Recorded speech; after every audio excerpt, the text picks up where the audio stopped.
श्री स्वामी समर्थ. नमस्कार स्वामी भक्त हो. जय महाकाल.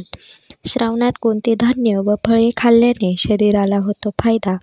आहार तज्ज्ञांनी सांगितलेल्या मीठ मसाला वापरण्याच्या टिप्स नक्की ऐका. श्रावणात येत्या 5 ऑगस्टपासून पवित्र श्रावण महिन्याची सुरुवात होत आहे. या महिन्याला सणांचा महिना असेही म्हटले जाते. उत्तरेकडे 22 जुलैला श्रावण सुरू होतो, तर शालिवाहन शकेनुसार 5 ऑगस्टपासून यंदा श्रावणाची सुरुवात होत आहे.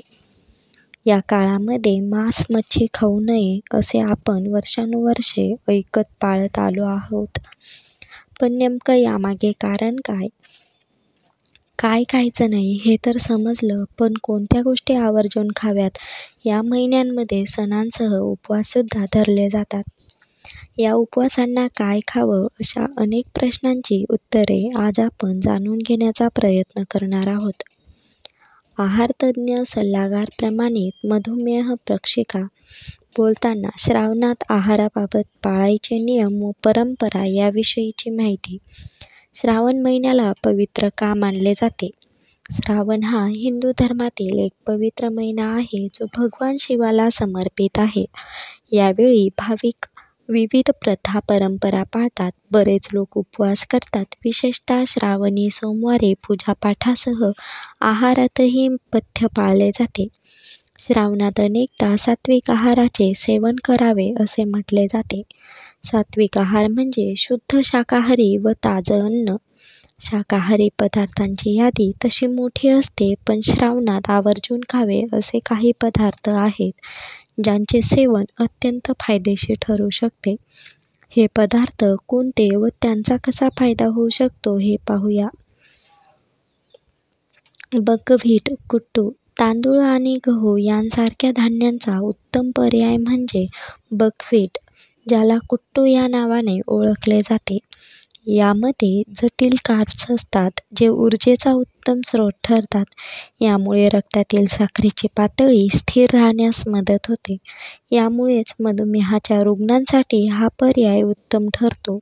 कुट्टू हा प्रथिने आणि फायबरचा स्रोत देखील आहे, ज्यामुळे आतड्यांचे आरोग्य सुधारते, तसेच बराच वेळ पोट भरल्यासारखे वाटते.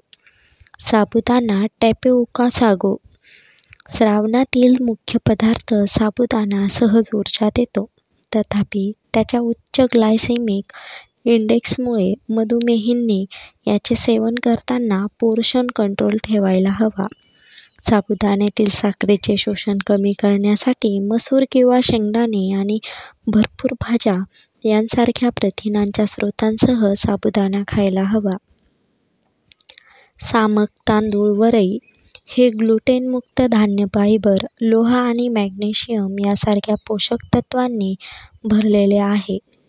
उच्च फायबर सामग्री पचनास मदत करते आणि रक्तातील साखरेची पातळी नियंत्रित करते, ज्यामुळे मधुमेहींसाठी हा एक चांगला पर्याय बनतो.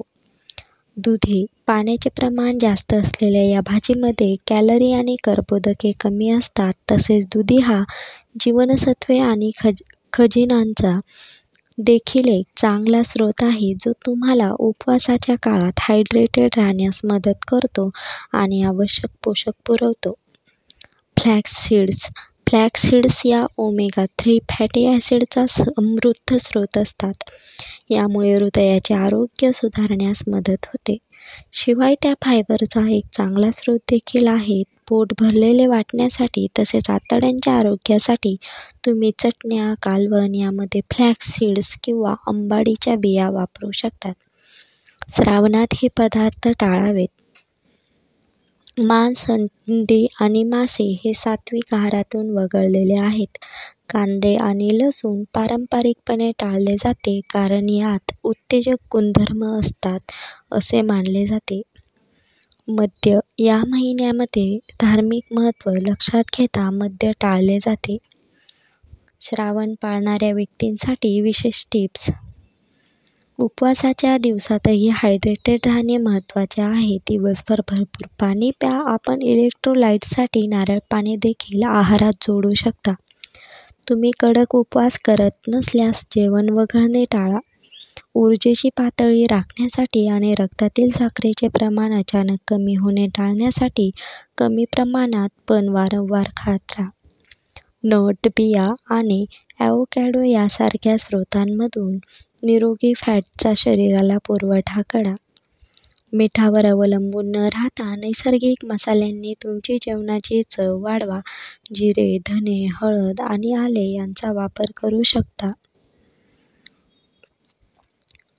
आपल्याला जीवनसत्त्वे, खनिजे आणि फायबरचा चांगला पुरवठा व्हावा यासाठी फळे, भाज्या आणि संपूर्ण धान्य जसे की कुट्टू किंवा सामक तांदूळ आपल्या आहारात जोडा.